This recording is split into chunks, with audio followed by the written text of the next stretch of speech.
¿Has escuchado decir que el dinero tiene que trabajar para ti? Si lo has escuchado, tal vez te has preguntado ¿y cómo demonios se hace eso? En este video te lo explico como en la primaria, con dibujos.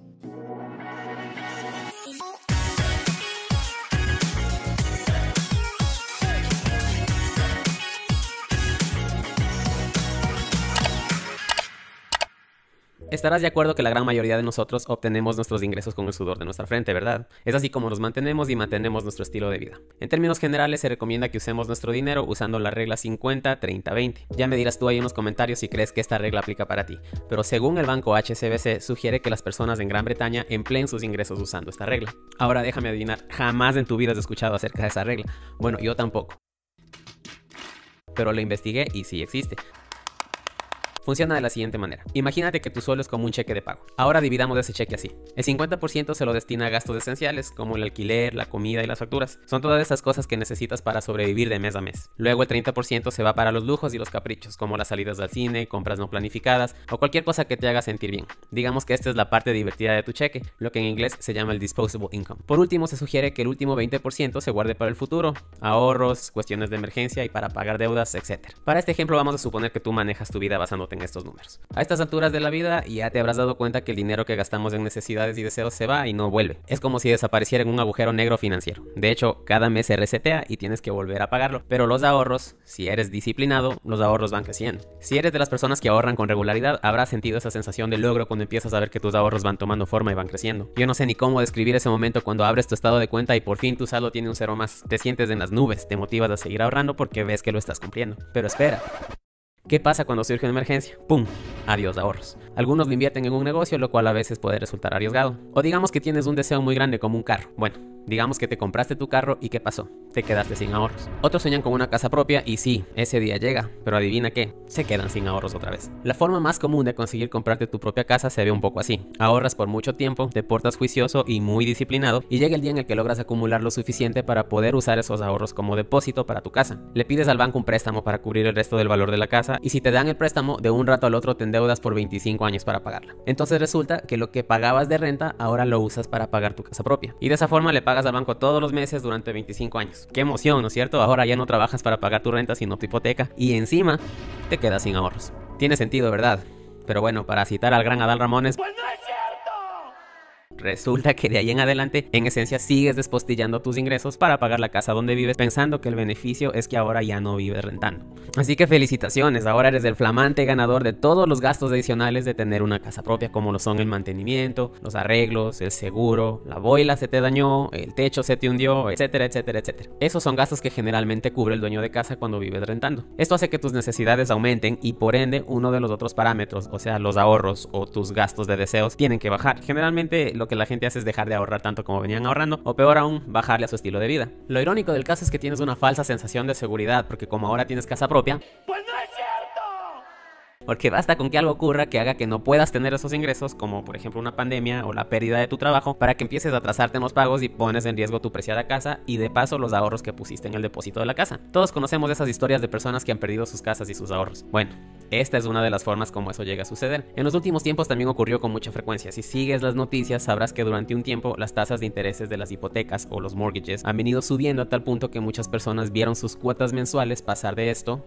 a esto. ¿Cómo sucede esto y cómo evitarlo? Ya lo explicaré en otro video. Entonces queda claro que esta forma de vivir la vida tan común entre nosotros realmente no es algo tan óptimo, porque nuestro dinero no está creciendo. Nuestros ahorros no están creciendo. Entonces, ¿en qué momento crece el dinero? ¿Cómo crece el bendito dinero? La respuesta es sabiendo cómo invertirlo de mejor manera. Quiero hacer una aclaración. Depende de tus circunstancias personales si es que tiene más sentido comprarte tu casa propia para vivir en ella. Hay personas que sí tienen las condiciones económicas para hacer una inversión de este tipo, pero en este video nos vamos a enfocar en cómo hacer crecer tu dinero invirtiéndolo en propiedades. Ahora, imagínate que en lugar de invertir estos ahorros en una casa propia para que tú vivas en ella, lo inviertes en una casa rentera. Veremos que ocurre algo interesante. Digamos que tú utilizas estos ahorros para comprarte la mejor casa que te alcance. El banco te presta hasta el 75% si lo haces a través de una compañía limitada. Otro tema que ya lo tocaremos en un video. Lo que significa que si tienes ahorrado 25,000, lo usas para el depósito y puedes comprarte una casa de 100,000. Si vives en Londres y si es que tienes algo de conocimiento de los precios de las casas, pensarás, con 100,000 no me compro ni la bodega de una casa.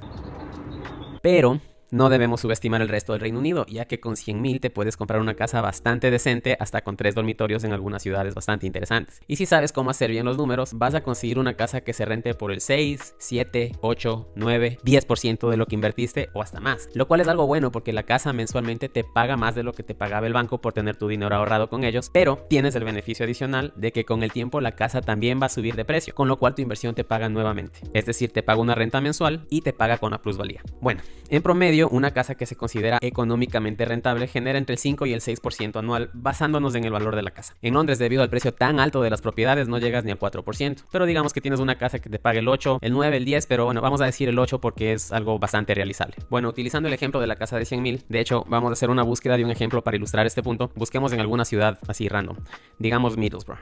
Bueno, como es solamente un ejemplo, lo primero que vamos a poner como parámetro es el valor máximo que estamos buscando, que en este ejemplo son 100.000 libras. Ese sería el costo máximo de las casas que vamos a buscar y filtramos por el precio más alto. Como es solamente un ejemplo, escogemos la primera casa. Centremos un poquito la pantalla. Como podemos ver, el precio está en la región de 100.000 libras, es una casa de 2 dormitorios. Y si vemos las fotos nos damos cuenta que, wow, esta casa está en excelente estado. Sorprendentemente buen estado. Bueno, si bajamos un poquito, este es uno de los motivos por los que me gusta utilizar Zoopla, porque podemos encontrar datos como este. Esta casa se puede rentar en 897 libras mensuales. Si multiplicamos ese valor por 12 meses, significa que estaríamos generando 10.764 anuales. Si nos vamos un poquito más abajo, podemos ver que si nosotros ponemos 25.000, o sea el 25%, el banco nos va a prestar el 75% del valor de la casa y tenemos que pagarle 438 libras mensuales. Si esas 438 libras multiplicamos por 12, tendríamos que pagarle al banco 5.256 al año. Si restamos del valor que la casa nos genera, lo que le tendríamos que pagar al mortgage, significa que nos dejaría un valor de 5.508 libras en el bolsillo al año. Pensemos a grosso modo que un 25% se nos va en gastos de manejo de la propiedad porque no vives en Middlesbrough. Más o menos estamos hablando de 1.377 libras. Eso incluye los gastos de manejo de la propiedad porque no vivimos en Middlesbrough. Tenemos que conseguir un agente que nos maneje la propiedad. También incluye los valores de seguro, de mantenimiento. Para este ejemplo estoy utilizando el 25%, que es un poquito exagerado, porque generalmente estamos hablando entre un 18 y un 20%, que son los valores que generalmente se manejan para este tipo de propiedades consideradas para rentar o buy to let. Aún restando ese 25%, que como les contaba es un poquito exagerado, nos queda 4.131 libras en nuestro bolsillo anual, lo cual no es nada despreciable. En Ecuador decimos no es pelo de cochino, sobre todo tomando en cuenta que te está sumando dinero para empezar, no te está restando como en el caso de si la casa fuera tuya. Esto se convierte en un ingreso adicional al que ya tienes con tu trabajo. Si te das cuenta, de esta forma prácticamente los números con los que vives actualmente no cambian. Vas a seguir teniendo los mismos ingresos porque se supone que mantienes tu trabajo, vas a seguir teniendo los mismos gastos y costos de vida, vas a poder seguir ahorrando lo mismo que disciplinadamente has venido ahorrando, pero ahora tienes un ingreso adicional que hará que tus ahorros crezcan más rápido. Esto significa que si disciplinadamente lograste ahorrar en 5 años de esta cantidad que usaste para el depósito de tu primera casa, la siguiente casa te la podrías comprar en 4 años porque los ahorros para un nuevo depósito se acumularán más rápido. Si repites esta fórmula unas cuantas veces más durante tus años productivos, cuando aún eres joven y tienes hasta la energía de tener 2 o 3 trabajos, que es el caso de mucha gente latina aquí en el Reino Unido, vas a poder acumular el dinero necesario para volver a hacer esto de forma más acelerada. Va a llegar un momento cuando los ingresos que te generen tus casas serán suficientes para que le mandes al tu trabajo. Oye, pero vas a tener que censurar eso, eso no se puede decir en YouTube. ¿Qué cosa? Mandar al tu trabajo, pero se pierde la rima. No se puede. Bueno, los ingresos que te generen tus casas serán suficientes para que le mandes al descanso a tu trabajo y de las rentas cubras tus gastos y estilo de vida. A eso es a lo que le llaman tener un ingreso pasivo, que también lo estaremos hablando en otros videos. Este video toca un tema bastante interesante que es una amenaza a esa creencia de que tener tu casa propia es el mayor sueño que puedes cumplir, pero realmente es algo que vale la pena analizar. Personas como Robert Kiyosaki, que es el escritor de Padre Rico, Padre Pobre y que es un gurú de las inversiones en bienes raíces, polémicamente ha dicho que tener una casa propia no es un activo. Tener un activo realmente significa tener una inversión que ponga dinero en tu bolsillo. Entonces, primeramente tenemos que preguntarnos de dónde salió esa creencia. Hasta hace un tiempo yo pensaba igual, mis padres piensan igual, mis tíos piensan igual, mis abuelos pensaban igual y según tengo entendido, mis bisabuelos también pensaban igual. cual, y se empieza a ver un patrón de una creencia que ha sido heredada de generación en generación. Dentro de la crianza de los latinos hemos visto que nuestros padres se han esforzado tanto por llegar a tener su casita propia, y para las personas que lo han logrado realmente es algo muy admirable. De hecho, para las personas de mi propio árbol genealógico que han logrado conseguir tener su casa propia es el logro más importante de sus vidas, y aunque algunos de ellos ya son mayores, siguen trabajando para seguir cubriendo la deuda de su casa en lugar de estar pensando en vivir sus próximos años ya de la vejez tranquilos y libres de deudas. La misma creencia la he visto en los casos de muchos conocidos, lo cual indica que es una creencia colectiva. Como latinos, ¿cómo más podemos explicar que todos creamos lo mismo? Incluso aquí mismo en el Reino Unido, el llegar a tener una casa propia sigue siendo una meta para la mayoría de los británicos. Pero si te pones a pensar y analizar los números, resulta que tener una casa rentera a corto plazo te suma a tus ingresos. A largo plazo, la casa también se va a apreciar en precio y va a hacer que también te genere dinero, pero a corto plazo no te suma mucho. Entonces realmente depende de tus prioridades. Si estás en un momento de tu vida en el que quieres hacer crecer tu dinero y capitalizar, entonces tenemos que enfocarnos un poquito más en el corto plazo.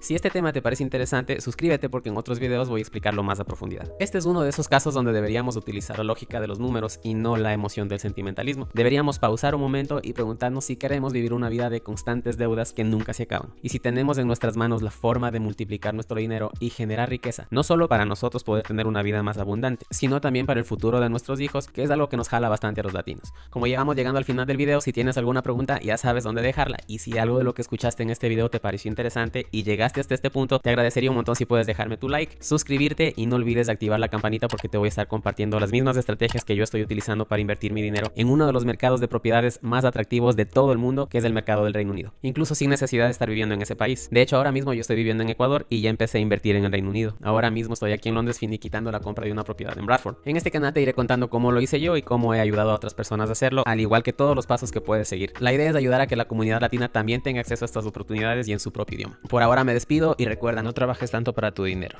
haz que tu dinero trabaje para ti.